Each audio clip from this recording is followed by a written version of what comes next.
મારા માટે શિમલા લઈ આવ. ઓહો, શિમલા તો કેવડું મોટું શહેર છે, હું ક્યાંથી લાવું? હું એ શિમલાની વાત નથી કરતો, હું તો ગુસ્સા મણીજીતની વાત કરું. હમણાં જ લાવ્યો.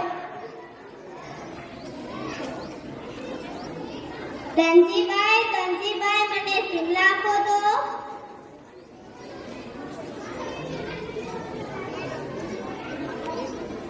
લો બાપુ. ના ત્યારે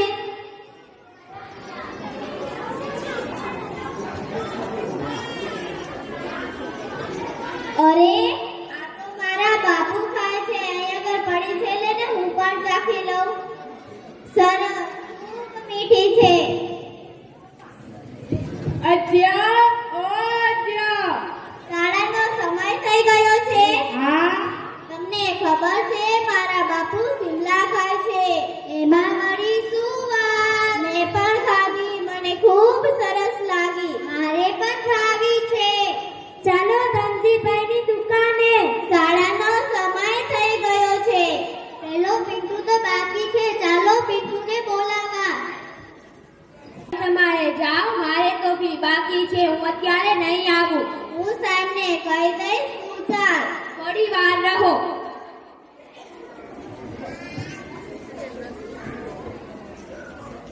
પિન્ટુ, તું આજે શાળાએ કેમ નથી ગયો? મારી તો ફી બાકી છે, આ લો ચિઠ્ઠી. હા, 6000 દુકાનના બાકી છે. તું પછી જા, પછી હું આપી દઈશ. અજ્જા, ઊભા રહો.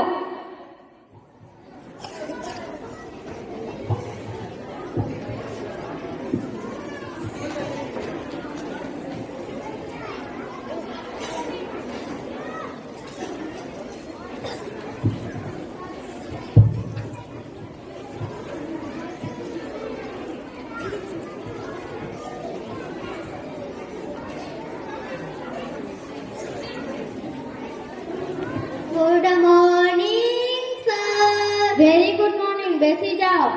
Thank you sir. આજે આપણે ઇતિહાસ ભણવાનો છે. ના, ચોપડાની જરૂર નથી, એમને એમ સમજી લઈશું. આ શું છે? ના, આ તમાકુની પડી નથી, આ આપણો ભારત દેશ છે, અખંડ ભારત દેશ છે. આ શું છે? ના, આ ચૂનાની પડી નથી, આ ગોરા અંગ્રેજો છે જે આપણા ભારત દેશમાં આવ્યા. તમને ખબર છે? મુઠ્ઠીભર અંગ્રેજો વચ્ચે એવી રમઝટ જામી, કચાકચ. કેટલાકને માર માર્યો, કેટલાકને પીટ્યા અને કેટલાકનું શોષણ કરી 32 વાયાની વચ્ચે ખુલી દીધા. હવે સમજ્યા? શું સમજ્યા?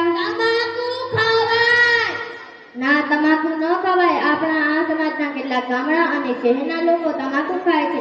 તેમને ખબર નથી કે તમાકુ ખાવાથી કેન્સર થાય છે. વિદ્યાર્થીઓ, તમારે તમાકુ ન ખવાય અને જે ખાતા હોય તેમને પણ અટકાવવા જોઈએ. હવે સમજ્યા? શું સમજ્યા? સરસ બાળકો.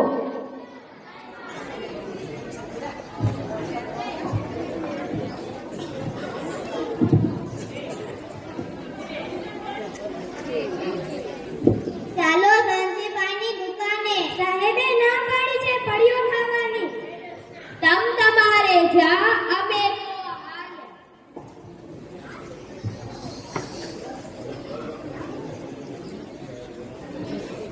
ધનજી કાકા, અમને રૂપિયાવાળી પડીઓ આપો તો.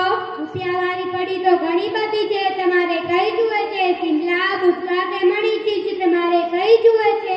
આમાં બધાને અલગ અલગ આપો. મને ડાળી આપો, મને તો એ જ ભાવે. મને શિમલા આપો. મને મણીચીજ આપો. મને ગુટકા આપો.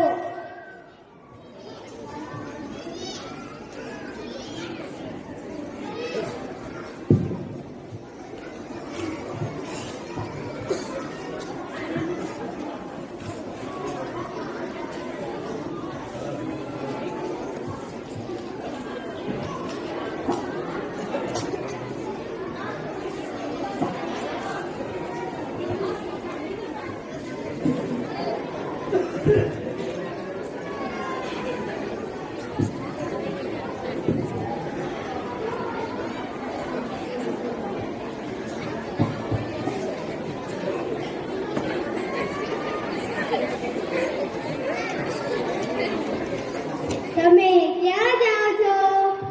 ડોક્ટર પાસે. એના માટે તો તમારે કેસ લખાવવો પડશે. હા તો લખાવી નાખીએ. તમારું નામ શું છે? છગનભાઈ છે, લખો.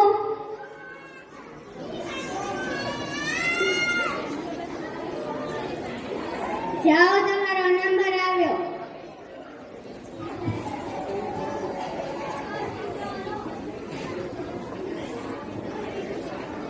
તમને શું થયું છે? મોઢું દુખાય છે. મોઢું ખોલો, હજુ ખોલો, હજુ ખોલો. તમારે મારા ગળામાં બેસી જવું છે? મારા મોઢામાં તો સડો થઈ ગયો છે. હે શું, મને સડો થઈ ગયો છે? તમે તમાકુ ખાઓ છો? હા, લાંબા સમયથી ખાઉં છું. તમારે ચેકઅપ અને એક્સરે કરાવવો પડશે. હા તો કરાવી નાખીએ. નર્સ, ઓ નર્સ, બોલો ડોક્ટર. અને ચેકઅપ અને એક્સરે કરાવી આપો. એ હા, ચાલો છગનભાઈ મારી સાથે.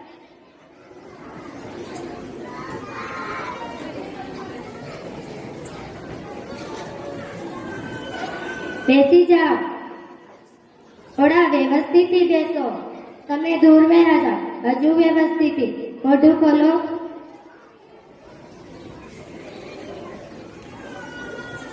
ચાલો મારી સાથે. લો ડોક્ટર, છગનભાઈનો રેફો.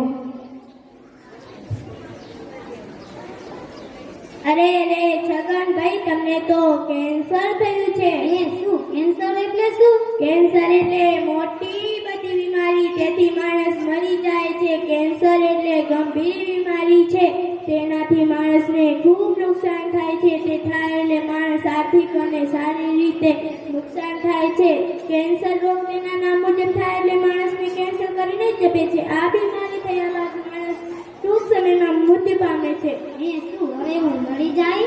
તમે તમાકુ ખાતા જ રહેશો તો આવું જ થશે ને. હું આપથી વચન લઉં છું કે કદી તમાકુ નહીં ખાઉં. પહેલા આવું વિચાર્યું હતું, હવે શું કરવું? હે ભગવાન, મારું શું થશે? હે ભગવાન, મારું શું થશે? ઓછી તમાકુ ખાધી તો નથી, ખાને ખાજ કરો. હા તો ચાલ.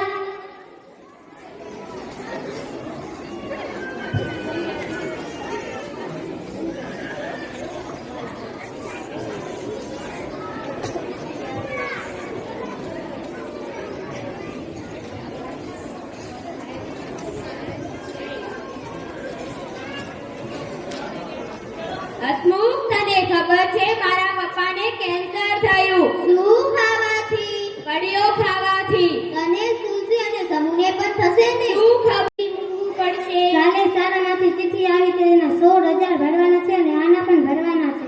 આના કોના ભરવાના છે? પાન સેન્ટર વાળાના. હવે અમે તમને કહ્યું હતું ને વ્યસન ના કરો. તમને ખબર છે આપણી બાજુમાં પેલા રાજ્યાના બાપુને વ્યસનના કારણે કેન્સર થયું છે. આમને આમ તમારું વ્યસન ચાલુ રહેશે તો તમને પણ કેન્સર થશે, તો અમારું કોણ? આવું ના બોલ પિન્ટુની માં. શું થયું પિતાજી? મારા વ્યસનના કારણે તારે સારામાં સાંભળવું પડતું. એમાં તમારો શું વાંક? મારા વ્યસનના કારણે તારી શાળામાં ફી પણ નથી ભરી શકા અને હવે ઘર પણ વેચવાનો વારો આવ્યો. એ તો હું મોટો થઈને ભરી દઈશ. તમે વ્યસન છોડી દો ને. હું આજથી વચન લઉં છું કે કદી વ્યસન નહીં કરું, પણ હવે શું ફાયદો? થયું છે શું? હું કાલે જ ડોક્ટર પાસે ગયો તો મને કેન્સર થઈ. હું હવે 2-3 દિવસનો જ મહેમાન છું. આવું ન બોલો પિતાજી, તમે આવું ન કહો. હા, આ સાચું છે.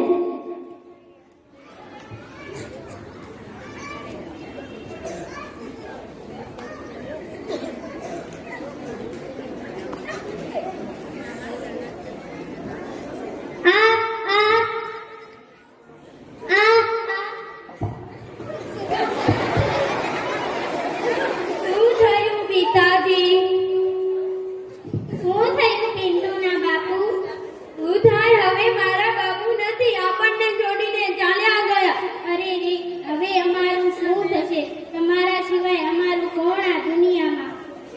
મેં તમને કહ્યું હતું ને વ્યસન ન કરો, વ્યસન ન કરો, તો પણ તમે અમારી એક પણ વાત ના માની. અરે રે હે ભગવાન, અરે રે હે ભગવાન, મારા પિતાજી આ દુનિયા છોડીને ચાલ્યા. તેથી તમે ચેતી જાઓ અને તમારા સંતાન વ્યસન ન કરો, વ્યસન મુક્ત થા, એ જ મારી અરજ. આજે હું નોંધાણો થયો.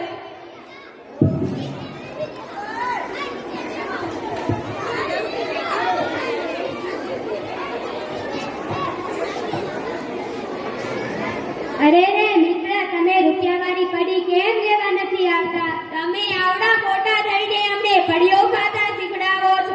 શરમ નથી આવતી? ચાલો આપણે રામજીભાઈની દુકાને.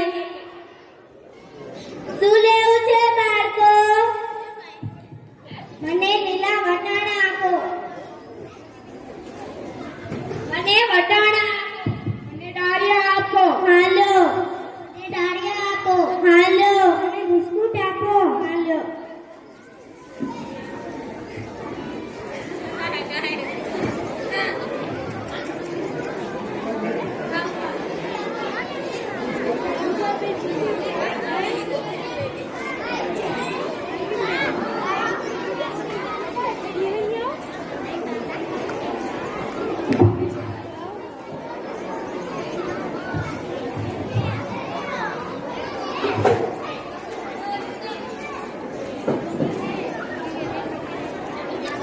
આજથી વ્યસન છોડો, તંદુરસ્ત જીવન જીવો.